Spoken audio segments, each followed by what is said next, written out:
정정효 성도입니다. 이사야 12장.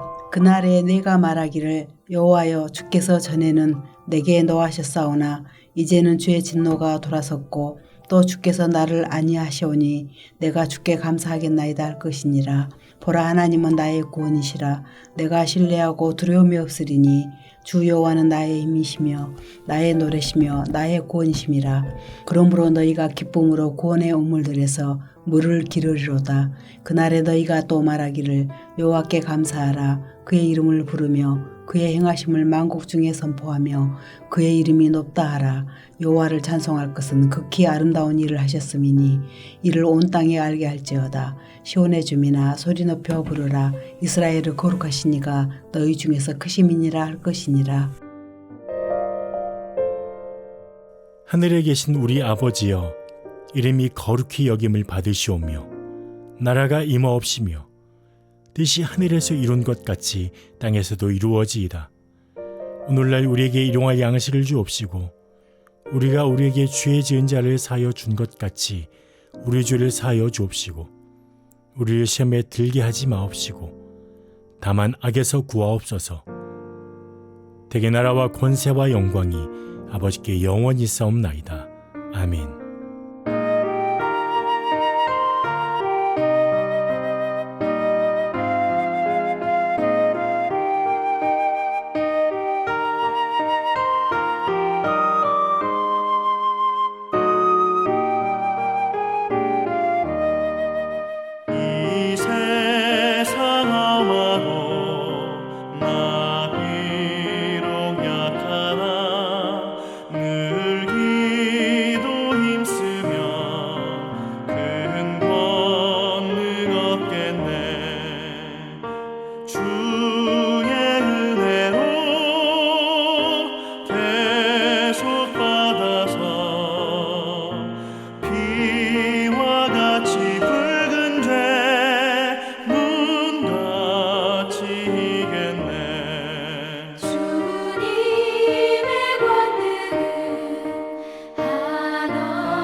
사랑하는 성도 여러분, 오늘도 하나님의 은혜와 평강이 여러분과 함께하기를 축복합니다. 오늘 우리는 예레미야 4장 19절에서 31절까지를 살필 텐데요. 먼저 제가 19절에서 27절까지 봉독해 드립니다. 슬프고 아프다. 내 마음속이 아프고 내 마음이 답답하여 잠잠할 수 없으니 이는 나의 심령이 나팔 소리와 전쟁의 경보를 들음이로다. 패망의 패망이 연속하여 온 땅이 탈취를 당하니 나의 장막과 휘장은 갑자기 파멸되도다.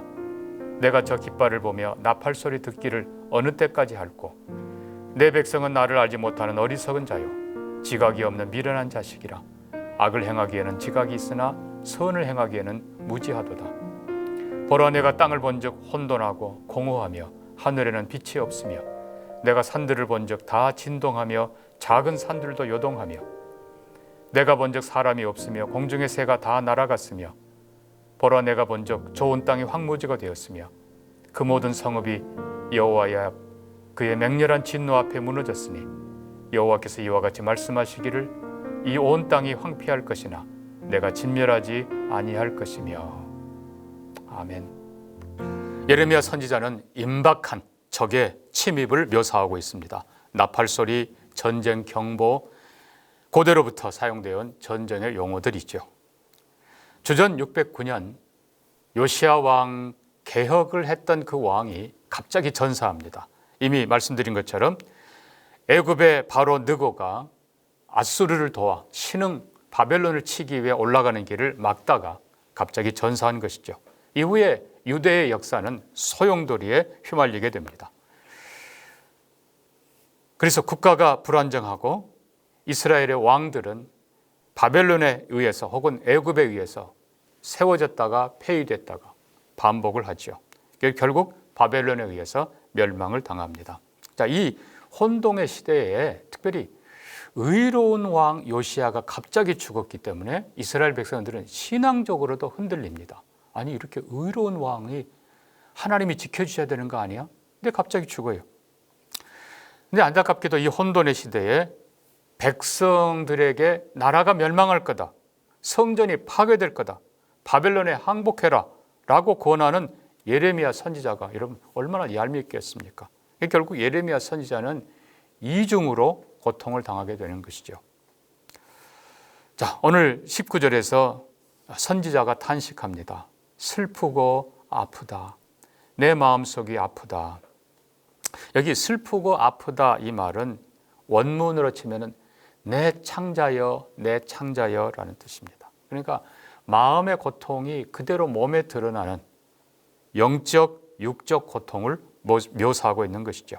패망에 패망이 연속하여 온 땅이 탈취를 당하니, 그러니까 실제로 예레미야는 근 10년 간격으로 바벨론에 3번 침략당하고 그리고 탈취당하고 이거를 목격을 했습니다. 마지막 3번째는 다 폐허가 되고 성전까지 무너졌죠.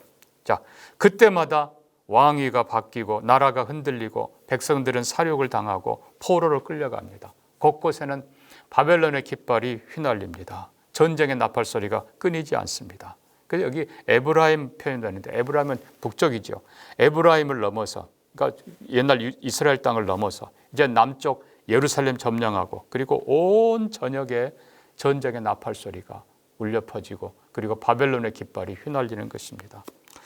자, 이걸 보면서 안타까운 것은 예레미야는 하나님의 마음을 갖습니다. 하나님이 원하는 게 뭐겠습니까? 하나님께서 원하시는 것은 이스라엘 온 전역에 하나님의 말씀이 울려 퍼지고 하나님의 찬양이 울려 퍼지고 그리고 하나님의 깃발이 이름이 높이 올려지는 것을 하나님이 기대하지 않았겠습니까? 근데 그 하나님을 버린 백성들이 결국은 바벨론의 나팔 소리, 바벨론의 깃발 아래 짓밟히게 된 것이죠. 여기 22절에는 또 하나님의 탄식이 나옵니다. 내 백성은 나를 알지 못하는 어리석은 자요 지각이 없는 미련한 자식이라.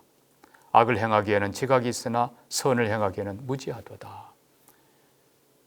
아픈 마음으로 탄식하던 예레미야는 하나님의 마음을 쏟아놓습니다. 내 백성은 나를 알지 못하는 어리석은 자요. 원래 이 문장은 둘입니다. 그리고 강조가 조금 다릅니다. 진실로 어리석도다 내 백성아, 나를 알지 못한다 그들이, 이렇게 되어 있어요. 어리석다 강조가 되고 나를, 여러분 하나님을 알지 못하는 것이 결국 어리석인 것입니다. 하나님을 인격적으로 하나님의 말씀, 하나님의 뜻, 하나님의 마음을 알지 못하는 것이 결국 미련한 거예요. 다른 건 잘 아는데 왜 그렇게 하나님의 마음, 하나님의 말씀만은 모르는가요? 왜요? 거짓 선지자들 때문입니다. 대적들이 북방에서 내려오지만 아니 한 번 침공당했으면 좀 정신 차려야지. 두 번 당했으면 정신 차려야지. 여전히 거짓 선지자들은 하나님이 그들을 몰아내 주신다. 하나님이 우리를 지켜주신다.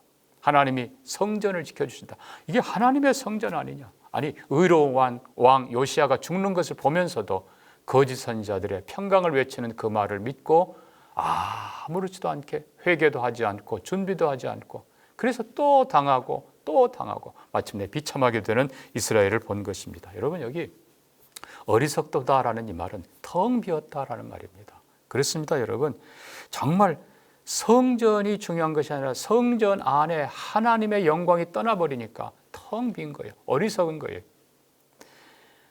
하나님의 백성도 마찬가지입니다. 왕도 다 마찬가지예요. 하나님의 말씀, 하나님의 은혜가 떠나버리니까 텅 빈 거예요. 자, 23절 이후부터는 혼돈과 폐허가 된 땅을 예언하고 있습니다. 여기 보면 특별히 23절에요. 보라라고 했는데 실은 원래 뜻은 24절과 마찬가지예요. 내가 본즉 내가 땅을 본즉 혼돈하고 공허하고 하늘에는 빛이 없고 본즉 아직 그런 상황은 아니에요. 아직은 평안해요. 사람들 눈에 보기에는 평안해요. 그러나 하나님의 말씀을 이미 받은 선지자의 눈에 하나님의 영광이 떠나버린 성전, 하나님의 은혜가 떠나버린 백성들, 하나님의 축복이 떠나버린 온 산과 들이 결국 텅 빈 것으로 폐허가 된 것으로 본 것입니다. 그래서 내가 땅을 본즉 혼돈하고 공허하고 하늘을 우러른즉 빛이 없었다. 결국 이 모습은 창세기 1장 2절에 말씀했던 땅이 혼돈하고 공허하고 흑암이 깊음 위에 있었다. 똑같은 상황인 거예요. 그렇습니다. 사랑하는 성도 여러분. 결국 하나님의 말씀이 사라지고 하나님의 예배가 사라지고 하나님의 은혜가 떠나면 혼돈, 무질서, 어둠 그것밖에 남지 않는 겁니다. 그걸로 끝나지 않습니다. 또 25절 보면 내가 본즉 사람이 없고 공중에 새가 없고 24절도 산들을 본즉 다 진동하며 작은 산도 요동하며 왜? 그 바벨론의 군대가 막 말로 그냥 말을 타고 막 흔들어대니까 온 산들이 흔들리는 그 모습을 지금 예레미야는 보고 있는 거예요. 결국은 25절 보니까 어떻게 됩니까? 내가 본즉 사람이 다 도망가고 없어요. 사라지고 죽고 없어요. 공중에 새도 다 날아가고 결국은 사람이 거하지 못하고 새도 거하지 못할 황폐한 땅이 되어버립니다. 26절 보라 내가 본즉 좋은 땅이 황무지가 됐고 성읍이 여호와 앞에 맹렬한 진노 앞에 무너졌으니 이와 같이 말씀하시기를 이 온 땅이 황폐할 것이라. 아직 사람들의 눈에 보기에는 성전도 있어요. 아직 사람들 눈에 보기에는 사람도 많아요. 아직은 산들도 다 그대로 있는 것 같아요. 그러나 다시 말씀드립니다. 하나님의 영광이 떠나버리고 말씀이 떠나버리는 텅 빈 곳이 이제는 곧 다가올 바벨론의 그 엄청난 세력 앞에서 이제는 흔들리고 깨지고 무너진다는 것입니다. 그래서 느헤미야 1장도 보면은 느헤미야가 페르시아 왕의 그 술관원으로 있었지만 형제 하나니가 예루살렘에서 왔기에 물었다고 그랬어요. 예루살렘의 형편이 어떠냐 물었더니 대답하기를 사로잡힘을 면하고 남은 자가 그 도에서 큰 환난을 당하고 그냥 뭐 주위에 있는 사마리아 곳곳에 그냥 많은 조롱과 멸시를 당하죠. 능욕을 받으며 예루살렘 성은 회파되고 성문들은 불탔다 하는지라. 여기 회파되고 불탔다라는 건 완전히 끝났다는 거예요. 그냥 무너진 정도가 보통 무너진 정도가 아니고 산산이 무너졌고 다 불타버렸습니다. 결국 하나님 말씀이 그대로 되는 걸 봅니다. 자, 27절을 보면서요. 여호와께서 말씀하시기를 이 온 땅이 황폐할 것이나 내가 진멸하지는 아니할 것이며 내가 작정하였으나 후회하지는 아니하였은즉. 우리가 여기서 하나님의 그 양면을 봅니다. 하나는 황폐할 것. 이 표현은요. 황폐하게 될 것이 아니라는 거예요. 무슨 말인가 하면 그냥 역사가 훗날 예루살렘이 점령당하고 이렇게 되고 이렇게 될 것이다. 그걸 말씀하는 게 아니고 하나님이 하신다는 것입니다. 그래서 에스라서도 보면은 하나님이 우리 조상들, 하나님이 예루살렘을, 하나님이 이 모든 것들, 성전의 이 모든 것들을 느부갓네살의 손에 붙이심에 그가 와서 점령하고 빼앗아 갔다. 하나님이 넘기시고, 하나님이 붙이시고, 하나님이 작정하시고, 하나님이 하셨다는 것입니다. 그러니까 된다는 것이 아니고 하나님이 능동적으로 역사의 주인이라는 사실입니다. 우리가 하나 기억해야 되고, 그 말은 결국 두 번째로 그 하나님께서는 어떻게 작정하셨는가? 완전히 파멸하는 걸 작정하는 것이 아니라 오히려 27절 뒤에 보니까 내가 진멸하지는 아니할 것이며 남은 자를 두신다는 것입니다. 그래서 이스라엘 백성들을 다 죽이는 것이 아니라 소수의 백성들을 바벨론으로 끌어가게 하시고 오히려 거기에서 회개하고 하나님 말씀 앞에 돌아오고 하나님께로 돌아오는 경건한 백성으로 훈련시킨다는 사실입니다. 그래서 이사야 6장도 보면요, 13절에 밤나무 상수리나무가 배임을 당하여도 그 그루터기가 남아있는 것 같이 거룩한 씨가 이 땅에 그루터기니라. 또 이사야 10장 22절도 이스라엘이여 내 백성이 바다모래 같을지라도 결국 남은 자만 돌아오리니. 또 예레미야 31장도 너희는 야곱을 위하여 노래하며 여호와께 기도하라. 이스라엘의 남은 자를 구원하소서. 결국 남은 자, 영어편으로 렘넌트, 이 남은 자가 결국 한편으로는 하나님의 은혜로 살아남은 자입니다. 또 다른 한편으로는 신실한 하나님께 돌아와 끝까지 믿음을 지킨 사람들, 그들이 바로 남은 자들이죠. 마치 엘리야 시대에 하나님이 7,000명을 남겨두셨다, 그런 개념입니다. 말씀을 맺습니다. 사랑하는 성도 여러분, 선지자의 눈으로 우리가 세상을 볼 수 있기를 원합니다. 중요한 것은 말씀이 사라지고 하나님의 영광이 사라지면 텅 빈 것이며 결국은 무너질 수밖에 없다는 것입니다. 그럼에도 불구하고 하나님의 심판 속에서도 하나님은 은혜를 베푸십니다. 끝까지 신실한 남은 자로 하나님 앞에 서시기를 주의 이름으로 부탁합니다. 함께 기도합니다.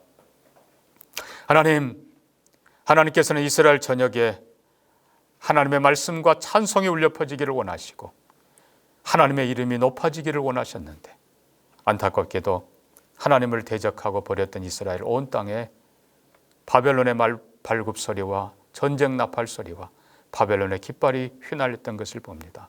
하나님, 우리 자신을 돌아보게 하시고 이 나라 이 민족 온 땅에 하나님의 이름이 높아지게 하시고 하나님의 복음이 선포되게 하시고 하나님을 찬송하는 역사가 있도록 축복해 주옵소서.